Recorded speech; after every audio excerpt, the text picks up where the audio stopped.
Good evening, everybody. When this video goes live, there'll be less than 48 hours until I draw this car live on my Instagram, Cresswells. I'll put the link in the description. 6 p.m, 8th of December, live draw. Tickets will still be available until 12 o'clock on the 8th, so midday, so it gives me a couple of hours to regain all the entries. But time of recording, there is less than 200 tickets left to purchase, which is absolutely phenomenal, and I'm more than chuffed with everyone that has got involved. So if you're one of those people, thank you very much, you're legends. But this video is going to be putting this car back together because there's no point doing a giveaway if the car doesn't work for the new owner. Completely out of the water. The giveaway car is this E34 525, which I pulled out of the bush at the start of this year. A link in the description for a playlist on every single video on this car, exactly how it used to look. And right now we're just doing a little bit of maintenance to make sure it's absolutely tip top for the winner, which I will just recap you on what we have been doing. Number one, the subframe is out. We have changed the rear subframe bushes, the rear control arm bushes. We have dropped the tank, we've changed all the breather lines, we've redone the entire fuel system with new genuine BMW parts, all the hard lines, all the clips, all the plastic inserts, all genuine BMW front to rear, absolutely brand new and ready to go. At this point, there's basically nothing that I have touched, so pretty much you're going to be able to get in this car and not have to worry for a very, very long time. Fingers crossed. It's still a classic BMW, anything could happen. In this video, we're going to be buttoning it back up and getting it back on the road so I can have use of my ramp, and obviously the winner can enjoy this car and potentially drive it home next week. Enough chatting, let's chuck this car back together.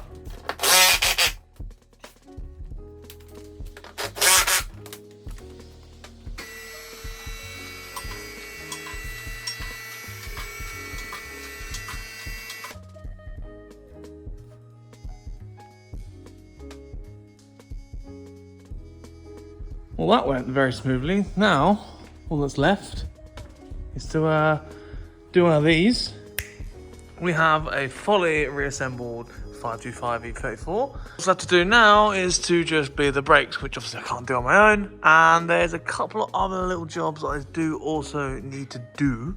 The front springs in this are smaller and stiffer than they need to be. These are the original springs that we only run for like 10 miles. The car lines were a bit too close to the coilover, so I ended up putting really tiny coilover springs in there and then raising up the spring perch. I'm gonna go put that back to how it should be, and it should ride a little bit nicer because these are softer than the ones that are currently on there. I just hope that the spring doesn't come into contact with the tire, otherwise we'll have to put a front spacer on. It already has a little 5mm on there. Usually, pretty much always, when you have like a BMW of this era, like E36s, I definitely know are the same. As soon as you put coilovers on, the standard wheels no longer fit and they rub on the springs with the like standard wheels and tires. So let's hope that isn't the case and we can just get away with it.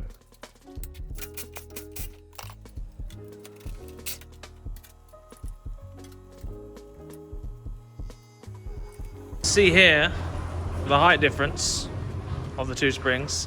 Just a little bit shorter, and this one is a little bit softer. So wang that back in, and hopefully the length of this spring doesn't affect the ride height, because these are stiffer and this will compress more, so the ride height should be roughly about the same, but we will probably have to adjust it at a later date. But yeah, here's wishful thinking anyway.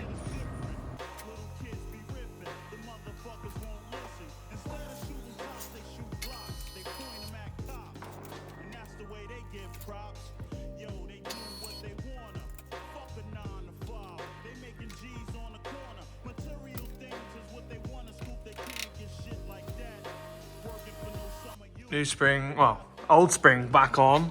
And we still have clearance to the coilover, so we're all good. I actually had to lower the spring perch 15mm, so hopefully it evens itself out a little bit. And hopefully it makes the ride quality a little bit better, because I didn't actually really drive it on the standard springs, because I had to pretty much put these in straight away because I couldn't get it to the same height as I wanted without having these. So the other wheels had to have these to fit the car. It was so close. Like, we're talking like millimeters close. That's how close it was. But yeah, these are a little bit firmer because I knew that it was going to be tight on the front. Should make it drive a little bit nicer.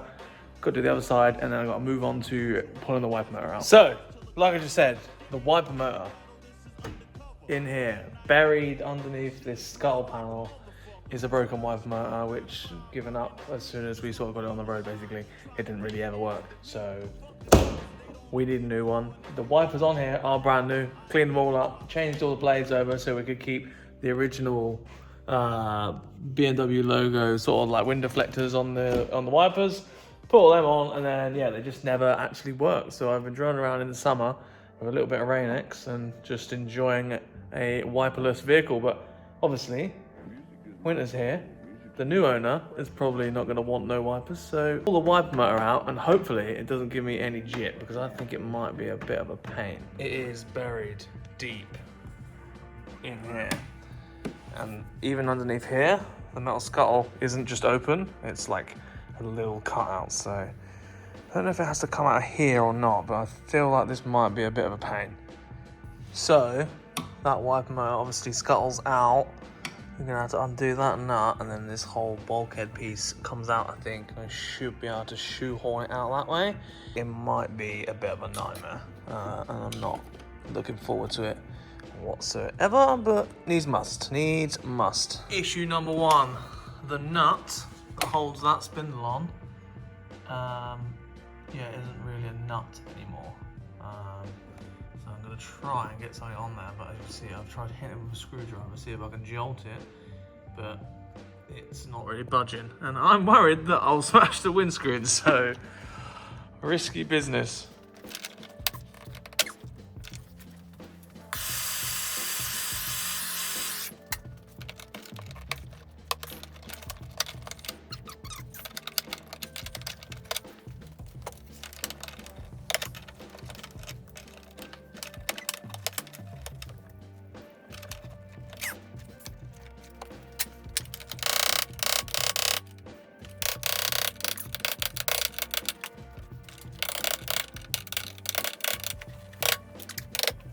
Oh, thank God for that.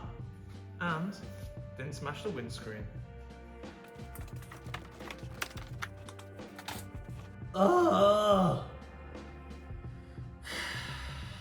I've got to take the blower motor out as well as the wiper motor. Oh look, there's the remnants of that nut. I'm so lucky to get that off, to be honest.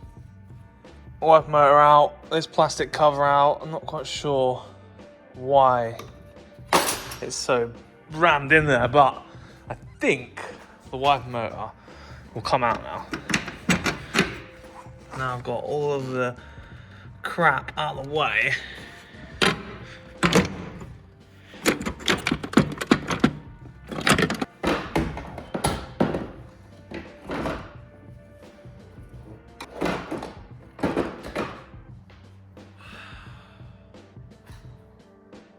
Finally. There's our part number. Let's try and find one of the breakers locally. See if we can get one before the end of the week. Also, just lubed all the linkage up so that moves nice and freely now. It was very stiff, so I wonder if the motor burnt out because this linkage was seized up. And that's why the motor no longer works. But yeah, that works now. That's all lubed up. Brakes are also now bled, so now we can get it off the ramp, put something else on the ramp so I can continue on working. We go get some tyres when they finally arrive. So yeah, we're just waiting for tyres and wiper motor, and then this car will basically be done.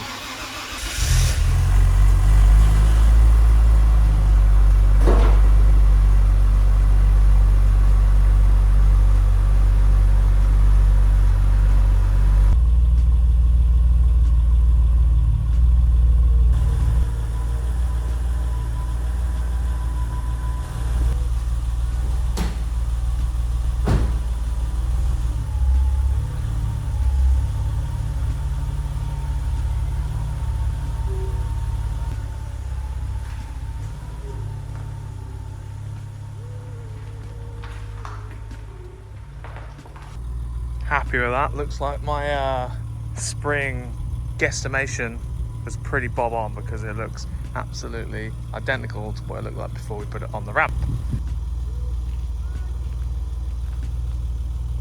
Let's go take it for a drive. First thoughts, I can hear the engine quite a lot with no scuttle. And secondly, my windscreen is slightly steamed up, so yeah, that's not ideal. I just want to see how noticeable the subframe bushes are, because you could feel it when you're driving. There was a lot of play in the bushes. I just want to see what it feels like now. Oh yeah, that engine is loud through the skull. There's nothing there. You get a direct noise straight through the heater box, through the top of the vent, so it's almost like you're in the engine base. I don't know if you could probably hear that in the car, but we'll see.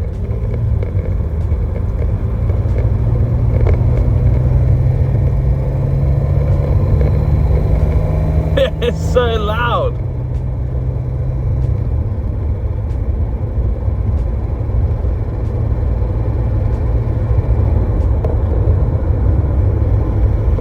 Oh yeah. Usually you'd feel it, the back end's like a bit of a jolt to it, and it would sort of like vibrate a bit. But I'm driving on really, really rough roads, probably some of the roughest roads around my area. And yeah, I can feel that the subframe is actually connected to the car. So that's a large improvement. It actually drives very nice, and I can feel the fact that the front springs are a little softer. It is a lot comfier. If I was going to be really picky, I'd say that we should probably drop the spring rate on the back. It's a little bit firmer than what you would want, but depends what the new owner actually wants. There is a potential to put it back on standard suspension, but it drives nice now. That engine is so loud. I wonder how much of that you can actually hear on camera, but yeah, his drives lots better. I think Lewis is going to bring over his tracking gauges this week, so I'm just going to put it back on the tracking gauges since we've raised it up. It should have put the tracking out slightly. It feels like it is ever so slightly out.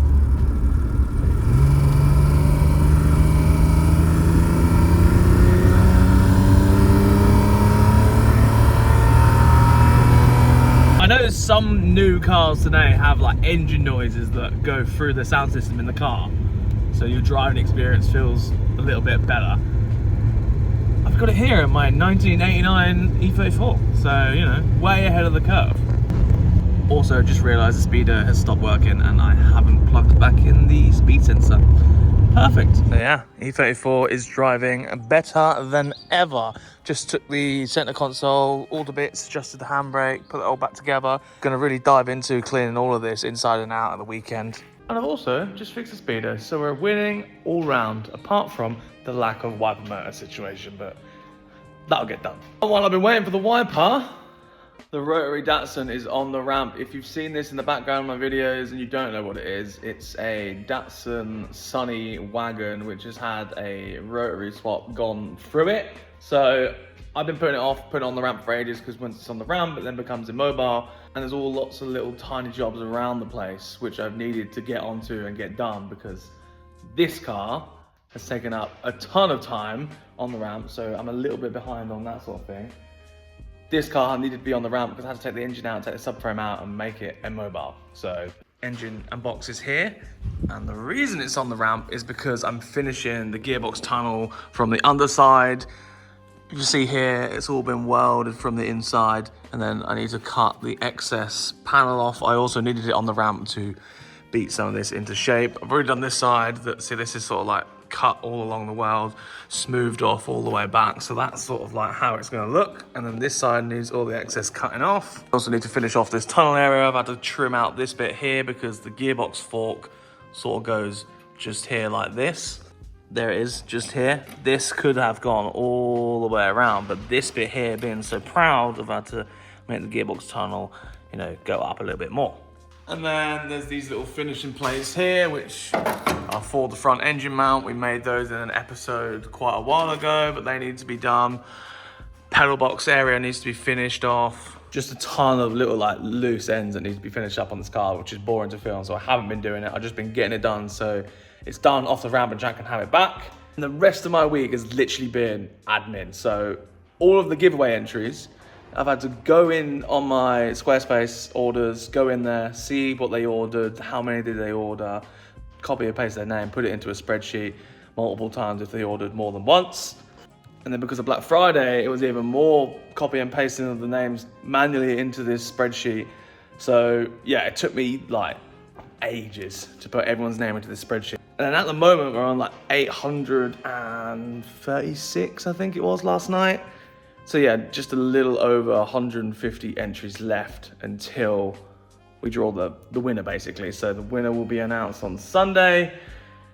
I think I mentioned that on the video already, but yeah, that's been happening. The orders, I've been doing all the orders, all the packing, all the labeling.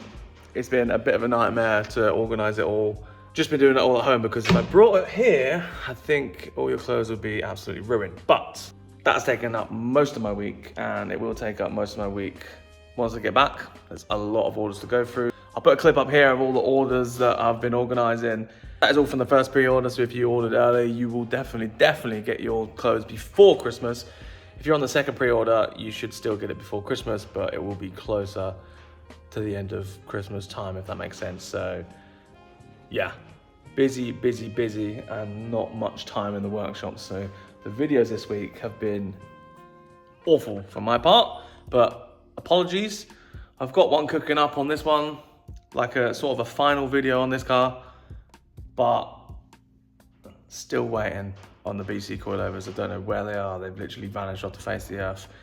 It's been like basically a month since we ordered these coilovers, so that's a nightmare. But this Saturday, right, the car that I've been talking about that I'm going to be buying, I'm going to get it on Saturday. Actually going to get it on Saturday. I'm so happy and so excited. It's very cool, in my opinion. Yeah, I'm going to pick it up Saturday. It's been in the making for a while. Had to make it work. Made it work. So basically, as the giveaway is drawn, another one comes in. So I don't gain an extra car space around the workshop or the farm. It's just replacing it for another. So yeah, get excited for that. I'm not quite sure when I'll release the video on that, but I will do very soon. But obviously everyone's orders and giveaway stuff is priority at the minute.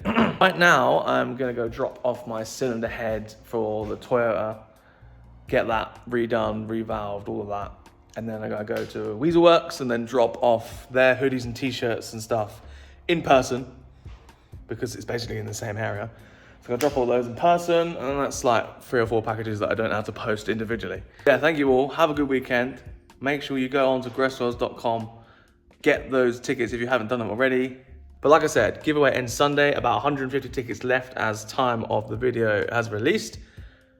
You got 2 days to get your giveaway tickets in, get your t-shirt orders in, and that is it. It's done, and I'll stop going on about it. But if I don't remind you, you forget. So yeah, 150 tickets. Have a good weekend. Go on Gresswell's Instagram, Sunday, 6 p.m.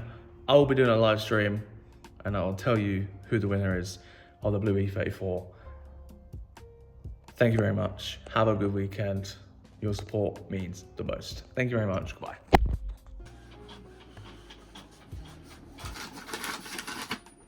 Oh no, it's just jammed up.